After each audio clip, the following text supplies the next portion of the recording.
Let me introduce the panel discussion, the final event of today.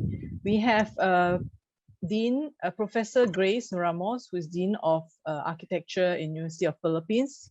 We know her from this morning session.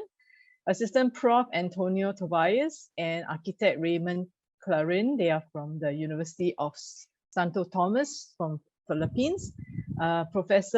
Associate Professor Nguyen Quang Ming from the Hanoi University of Civil Engineering. And I would like to introduce Professor Yani Andri Mo. He is from the University of Indonesia. And because he did not speak today, so let me briefly introduce him.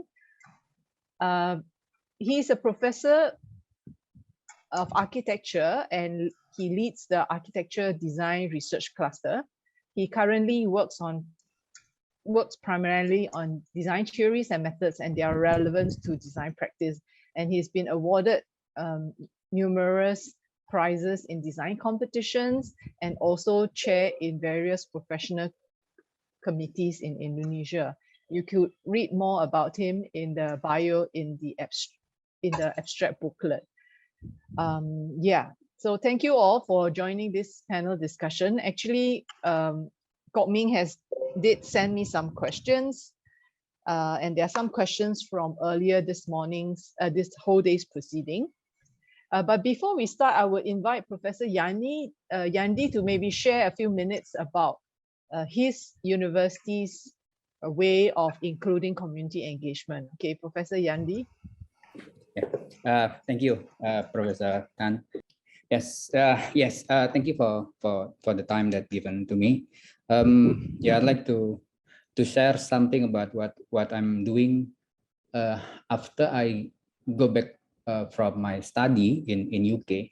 So it's strangely that I just realized that we have to change the way we learn architecture. And I just realized that when I did my study in UK about 2006, something like that. So yes, I'm a professor in architecture in University of Indonesia, and also I'm the leader of the cluster lab. And something that I realized that is very important in Indonesia is the situation in Indonesia. Then I believe that our students have to learn about this. As you know, that is the country, a lot of going on in the country. We're talking about this liquefaction or earthquake and so on. We're talking about the lack of infrastructure in a lot of area in Indonesia, and something that we haven't learned in our school a long time ago. We usually learning about what's the purpose of architecture as a type, as a function, and so on. But we didn't learn about the response of our own situation, our own context, and so on. And so this is me. A few weeks after the earthquake in some places in Indonesia, and also I just realized that Indonesia is like very big country. It's a lot of going on there. It's a lot of variety, a lot of culture there. I think that is something that we have to learn, and we have to perceive, and we have to uncover in such a way. And that's why giving this opportunity to talking about what we are doing in our school and about the community engagement and so on. I think it's very important, because we believe that we cannot do our own of learning, our own of education in very general way. We have to be very specific in what's the purpose of ourselves and so on. So then since 2008, we developed many ways of doing engagement in our school. So part of it is we are trying to integrate it into our own curriculum. As you can see in the picture, it's Sekolah Indonesia Cepat Tanggap. It's like we built the quick built school after the earthquake. It's like we built like a month and the school is already there, and we designed very quick one. with the help with the student and so on. And also down there is we build some project to the village, community project and so on. For the school itself, after the earthquake in Lombok, Sigi, Palu, and Sumbawa, we built already 8 schools. So it's it's quite massive in a way. There's a time that we at the same time we built 3 schools, and we have to make it through that school in a few days, because the situation in specific area in Palu, in Sigi, is very very poor. So we have doing it very quick one. So this is the way we do it. I will not explain it very detailed, but brief. Because we bring the student, we learn about one-to-one. We listen to the people, and we deal with the community and so on. And I think that's something that we understand who we are, and what's the purpose of our architecture in a way. And other thing that we did is doing the participatory design project as elective courses. So we built what we call is everyday architecture, everyday and architecture. As I learned architecture in UK, under Jeremy Tell that day. So I think we have to know what is our everyday and what is still there and already there that we have to uncover before it's gone, and so on. So we bring our students out there to the village, and we help them and we learn them. And something that is what I learned is that the architecture cannot be static anymore. Architecture have to be liquid, because we have to listen to the society, and that's their architecture, not our architecture. And I think we have to I think that we have to shift from the thinking of I and become the thinking of us and thinking of we, something like that. And I think our students have to learn about that. Our students have to shift from my ideas into our ideas, into their ideas, and so on, and bring it in our society. And also because our university right in the center of in capital in Jakarta, we looking at the student, the children, we looking at the school, and somehow we built some ideas about how to bring back the heart of the school, because we know that is literacy in Indonesia not very good. So we try to involve the student of architecture to engage and to build something and improve the library in the school. And this is somehow, it's like part of it become obligation because they choose the elective course, and then to carry on to finish it, it's really voluntary basis. So we tailor in a way, and that day we kind of reject it into the cost become obligation, but I think what we want for the student is the feeling that we need to help the people, and that strong feeling have to be built and grow very strong. And about 3 years ago, I think this is something that we think is very important, because we know Indonesia is very large, Indonesia is very diverse. I think we have to learn about the culture in a way, about our what we have, who are we, what's our origin, and how we uncover things that our ancestors did, and so on. So we let the student learn about what the soil can be done, and whatever they learn from their tradition or from their mother or their grandma or anything like that, or the plant can be done, and so on.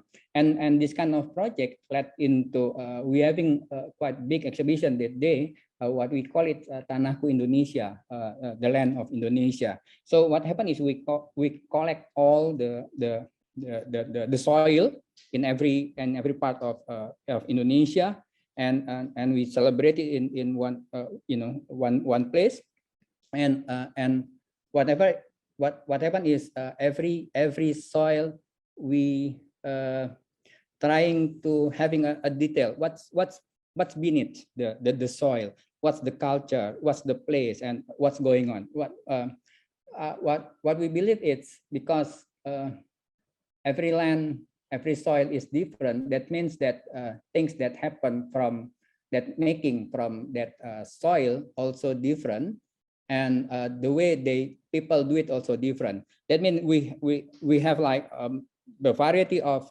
culture making and the variety of color of Indonesia that day. And this is the last slide that we have. Then Dr. Rini will explain it later on tomorrow. So we have like the student-led activities, that is what we call it excursion. And what happened is, because we know that is somewhere there out there in Indonesia, it's very rare people go there, and then we know exactly sooner or later it will be gone. So we the student go there and with us also, and we learn something from there. So we visiting some tribes. We visiting like Sea tribe. We visiting Bima, Saram Island. Many places that is have. If we want to go there, we have to take like 2 days, 1 day, by any mode of transportation. So I think what happened this day is like this morning that I learned that which is I believe that is very important. That is we cannot rely on the theory that we have when we learn long time ago about architecture. I think we have to develop our own architecture. We have to looking at ourselves, because the purpose of our architecture is for us, for our community, and for our people, and so on. And I think being different, being minority or anything like that is advantage for us. And to end this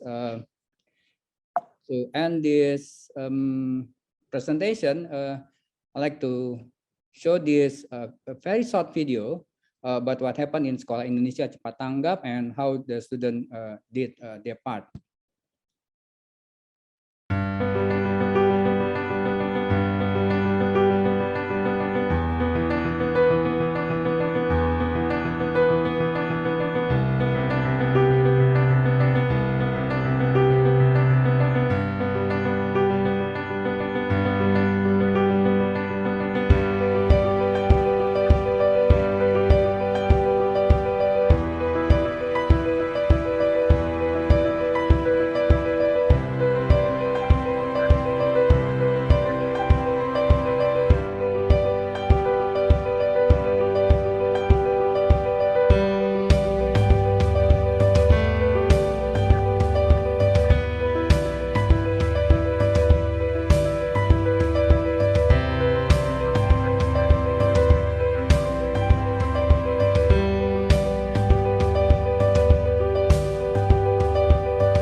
That's the same school as my beginning of my slide. The school with the the plastic what you call terpal, something like that, which is I don't think that's a school. That's why we go there. We went there. It's out there. It's very difficult to reach, but giving happiness for the people and bring students out there, I think it's very important for us. Thank you. Thank you, Professor Yandi. You can stop share now. Yeah, thank you very much. So I think it's interesting that what Professor Yandi mentioned about how they do engagement. They have an elective module. And earlier today in the session 1, some of you have mentioned it as an extracurricular, and some has mentioned it like a student-led voluntary, and some have tried to include components into the formal curriculum. So one question is, how are students evaluated in these kind of direct engagement project, especially when we have to, if it's especially for credits? So how do we evaluate? How do we assess them? Maybe you all can share your experience. Can I answer straight away? Yeah, sure, Professor Andy. Yes. Yeah. There's two way of evaluate it. I believe some students they not really care about the what kind of mark that they really get in a way, what kind of credit. In a way, they what we want for our student is the feeling of helping our own society. So we talking about that in the beginning of the course. So even though we have like a standard competency, as one included in our module, but to finish the project is something else. So so it's like we divide it in a way, the project into one part is the component that can be done in such way, but other part is when they continue the project into finish one. And I think because that's why we aiming for the election for this rather than it's the obligation, because when we choose that courses, they know exactly what's going on, and they know exactly they will be having a hard time talking to the people and so on. But again, having literature in courses also very important. So parallel with that, we built some kind of literature.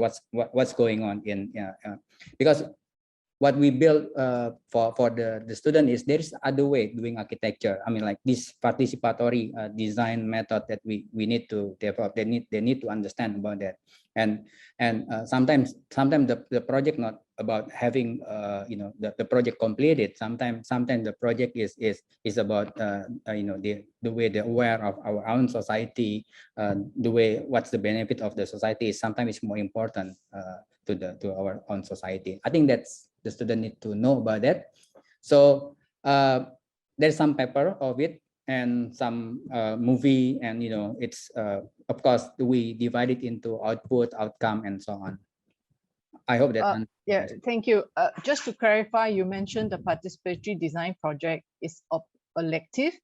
Yeah. So you said something which I missed. Did they have to finish building it within the course, or it's only design and then they voluntarily built it after? Yeah. Because there was an earlier question someone asked in the chat again about often the project takes longer than your course or your subject. So what happens?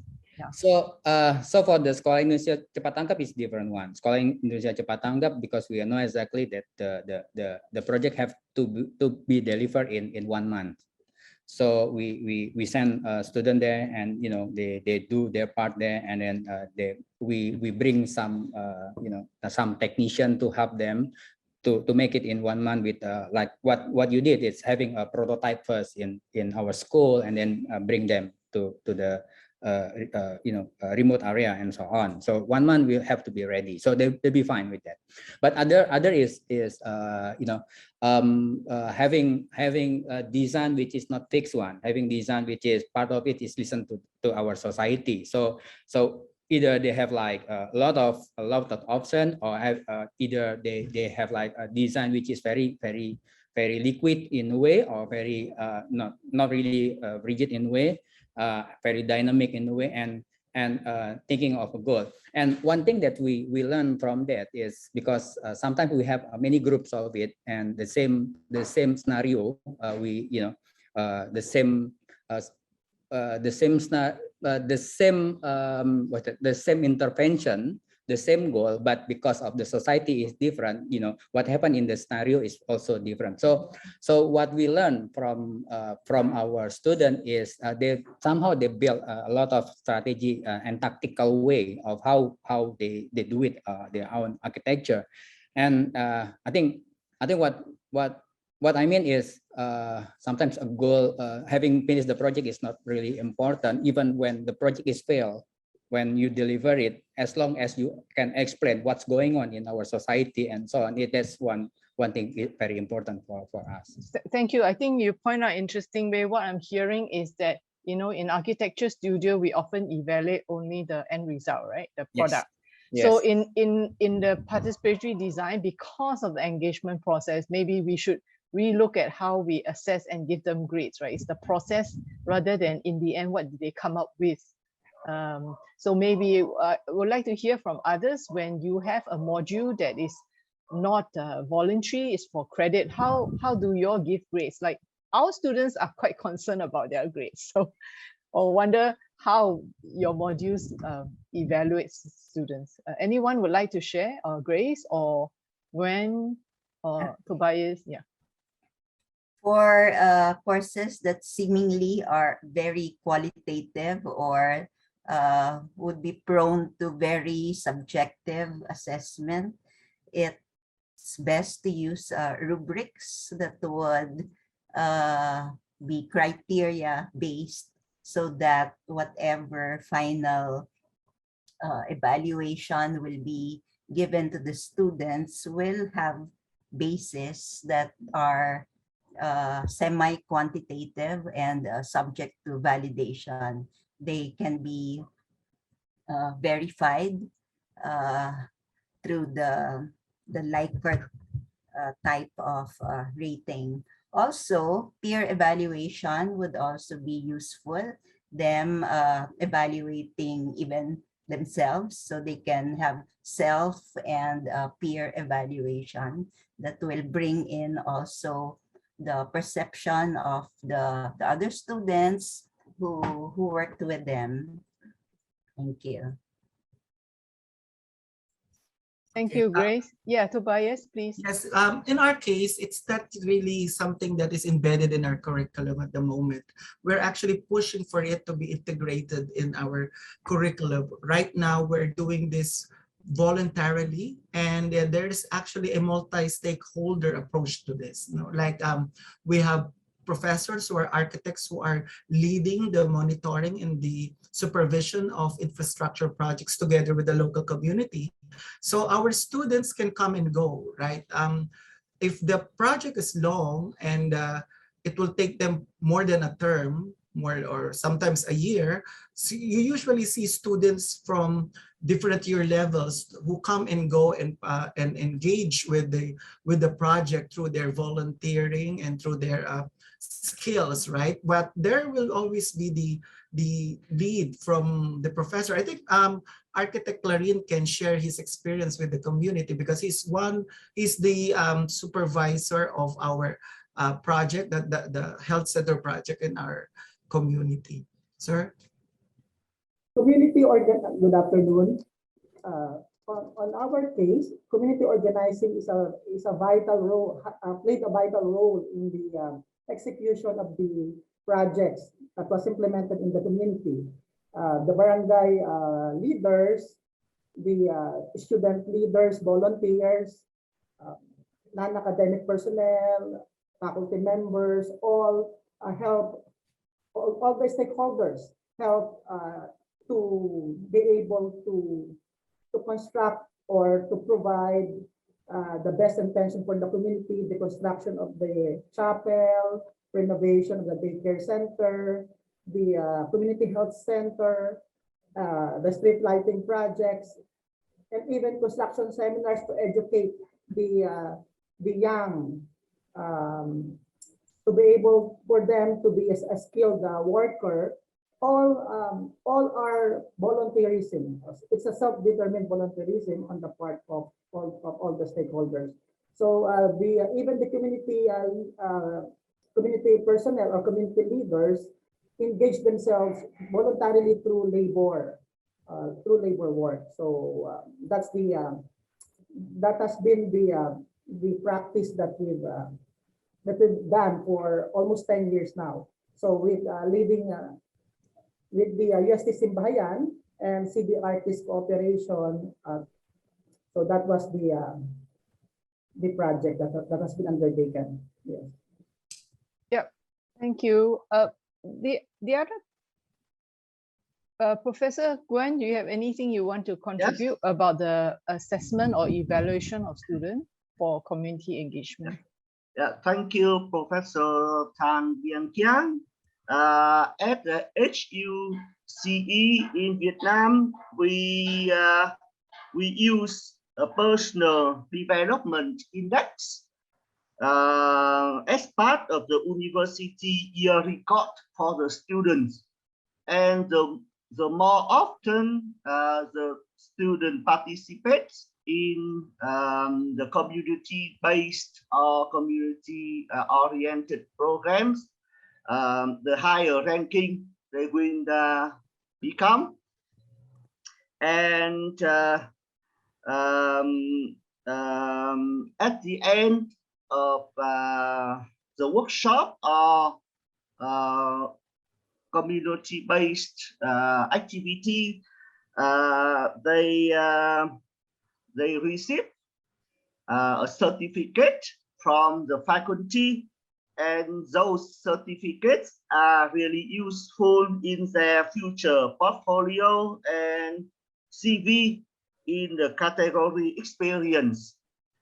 And they can use those certificates as a supporting document when they apply to study abroad, especially the program that require experience in the community service. And in the meantime, they can use it when they would like to be employed by foreign companies in Vietnam, which emphasize community activities while studying. Yeah. And that's our experience in evaluating the student performance. Yeah, thank you. Thank you. The other question I have here is about scalability. So for example, in UST, it's voluntary service learning. So I assumed it's not compulsory, right? So it's up to students to volunteer. For Yani, you have an elective, and I'm sure elective can only take a smaller size number. So I'm wondering, what is your view of how we can scale it up so that every student can get an experience about community engagement? So for example, our cohort is like 120 intake per year, but one elective maybe only 25 or 30 students. So, and then I heard that in Vietnam, you have one intake was like 300 students or something. So maybe you could share your own experience of how you think it can scale up so that every student in the cohort can have an experience of community engagement. Yes, Tobias. Right. Yes, that's why we're actually proposing now to include it in our curriculum, because in our past experiences, since it's voluntary, usually the officers of the organizations are just the ones who are spearheading, and some volunteer attendees coming from the members, right? So I think it will really engage further the whole college if this particular activity of service learning will be integrated in our curriculums. Just imagine if we have different courses in every year level. This will actually create now a rippling effect that from the first year up to the 5th year, we will have students who are engaged and aware of their community partner in the Philippines or in our partner community. So I think it's really an advantage if we could actually integrate this kind of practices in the curriculum and be given the grades and given the incentives. Although, of course, the initiative is always coming from the values of our students when it comes to volunteering and the goodwill in their hearts. But there will always be the science behind it. And I think it's really very important that we both have the science and the goodwill coming from their initiative, so that there will be a more holistic approach towards community development and engagement. That's it. Thank you. Thank you. Anyone would like to add to this about how do you think we can scale it up so that every student can get a chance or have to do something about community engagement? In my presentation this morning, I mentioned about teaching, research, extension, integration, meaning in the as we design our syllabi, the activities for the semester, we bring in already these planned activities with institutional partners. So they are integrated and mainstreamed with the delivery of our courses. Thank you, Grace. Yes. Maybe I like to. Yeah, Professor Yandi. Yeah. I think by time we have a confidence about it. In the beginning of the the engagement project like this, is we're not really sure about how to handle this project, whether the student can handle it or not. But by time our faculty become confident, and we know exactly which part is to be given to the student. We sometimes we divide it into whether talking to the society, whether having like what you have a consultation, or whether having like learning about the prototyping and so on. And we can divide it into many things, and we also can relate it into what Professor Grace talking about rubric or competency that the student have to know and so on. So at the beginning it's very difficult, because it's like there's no precedence of it, but now as we know our own society, as we know the student way of dealing something and so on, I think we confident of how to calculate in every week. I think you did the same thing, right? From your explanation, Professor Tan, you're trying to isolate in a way that is the student can cope with, right? Thank you. There's one question which Ming has prepared. He wants to ask, if resources are available, how will you intend to enhance your current model? What is your wish list? What you are already doing, how would you, if resources are available, how would you want to improve or enhance it?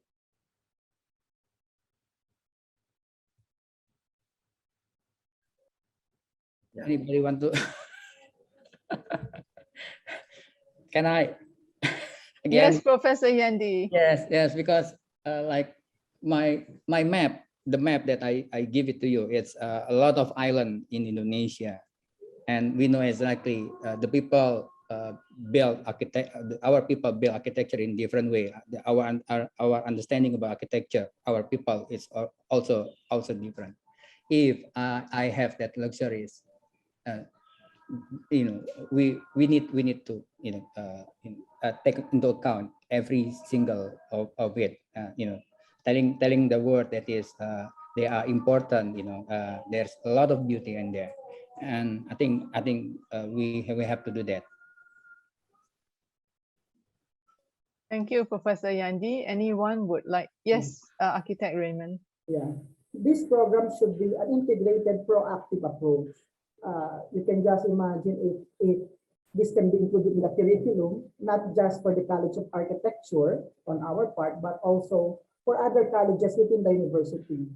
So since all or different professionals, students, stakeholders will help on the development of a new partner community that will lead to a very good output and a role model community.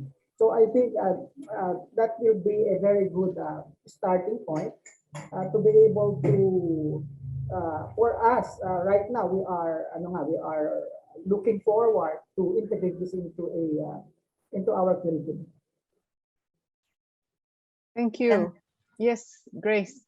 It would also be great if learnings from all of these activities can be documented, and the system of the learnings flowing out to the government agencies concerned can be institutionalized, because instead of these happening on a very ad hoc basis, it can be better systematized in connection with how the public agencies, government at local and national levels can pick up and also learn from these. Thank you. Professor Yuan, you have any wish list? Yeah. Currently, we have only 30% of the students who can participate in the community service. But in fact, we know that there are many other communities in need of our assistance or our collaboration. So we will have to make contact with the local association of architects to figure out which community needs our students, so we can send them to help the local community, and we will design a study tour, yeah, just like the way we are doing now, in order to serve more communities in reality. The problem we have is how to make the contact with the local community. Sometimes the contact via the local people's committee doesn't work. So it should be better to gain the help from the local association of architects who understand the situation much better and can make a direct contact with us within our network. Yeah. Thank you. My last question will be, maybe each of you can give one point where you think, what can we do together as ADERA beyond this symposium? Maybe one thought about what can we do together as ADERA after this symposium. Yes, Tobias. I guess it will be better if we will have an opportunity to have a deeper exchange of our experiences with each other, because you see, each community and each country has a different character, and I think we could actually be a great opportunity to benchmark our best practices so that we can actually contribute and also learn from each other on how we can actually enhance our engagements in the community. And I think for now, since it's pandemic, this is the one thing that we could do at the moment. So I guess that's it. Thank you. Thank you. Grace? Yeah, a publication that would document all of these learnings and would, in the end, engage a greater number of people. Thank you, Grace. Yuan? In addition to publication, we can think about exhibition of students' best work with a specific topic for each academic year. For example, next year we will do we will organize a workshop among several schools of architecture in the region for rural community or urban underprivileged community, for example, to solve specific problems such as access to clean water or sanitation, or how to design a playground for children in those communities, or the mini community library, or small scale public buildings or public space, yeah, a community park, yeah. How to use recycled materials for them, for example, I think. Yeah. Thank you, Professor Yandi.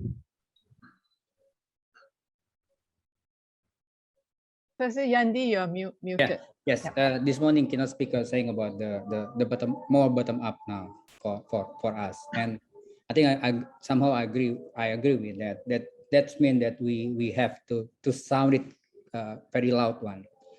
We have to have a proper publication about it, writing together or anything like that, which is I think is very important, as you know, we are the same culture now. I mean, almost the same, right?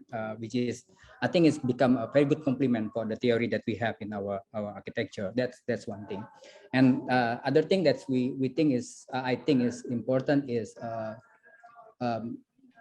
for the student itself. I think they need to know what's going on in other country, how they learn, they learn, you know, architecture in different way, which is based on our own root and so on. Then they will giving value for that. But of course, collaboration project and so on, having connection with you, you know, guys in this forum, into the real one, into like workshop together for the student and for us, and know each other. And I think that's more important this day, and that surely lead into many things in the future. Thank you, Jose. Architect Raymond. Yeah. Campaign, awareness, public information, and participatory immersion. Yeah, that will be great. Thank you. Well, thank you very much. I think we have a very fruitful panel discussion this afternoon, and it's been a long day, but I think it's really worth it. I have learned many things from the various different speakers. So thank you very much for staying back for this panel discussion.